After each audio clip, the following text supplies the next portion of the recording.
যখন শেখ হাসিনার সরকার ক্ষমতা ছিল তখন ইলিশ মাছ খাইছি আমরা 600 থেকে 700 150 টাকা কেজি। এখন ইলিশ মাছের কেজি 2400 টাকা। এখন তো ইন্ডিয়া যায় না, ইন্ডিয়াতে বড় রাষ্ট্র যায়। এটার কথা ডক্টর ইউনূস কেন আমেরিকার দিতেছে, রাশিয়ারে দিতেছে, চীনের দিতেছে, পাকিস্তানের দিতেছে, এনে ইন্ডিয়ারে দিব না। ইন্ডিয়া তো ভালো না, মানে পাকিস্তান তো যে জিনিসটা আমরা খাওয়ার যোগ্য না। পাকিস্তানি পেঁয়াজ তো আমরা জীবনে খাবো না, কোন হোটেল ব্যবসা বাণিজ্য চলবো না, সাধারণ পাবলিকও কিনবো না। আমি তো চাই ঠিক আছে আবার আমলিক সরকার ক্ষমতা আসুক। বর্তমান যোগ্য মূল্যের দাম আগুন। যে বেগুন মনে করেন 10 টাকা কেজি খাই না, বেগুনের কেজি 100 টাকা, পটলের কেজি 80 টাকা, করলা কেজি 160 টাকা। আমরা কিভাবে কি করবো? এখন তো মানুষ তো বাতি পাইতেছে না।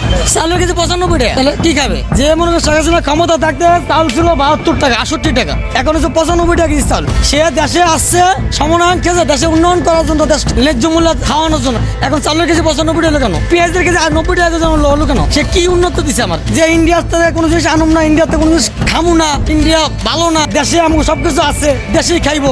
দেশে আমাকে ইনকাম কত দূর আছে? আমাকে যে 18-20 কোটি মানুষ, ঠিক আছে, আমাকে সেই সম্পদ আছে, আমাকে জায়গা আছে। আমরা তো পরের মাথায় কাঁঠাল ব্যাংকে আমরা খাইতেছি।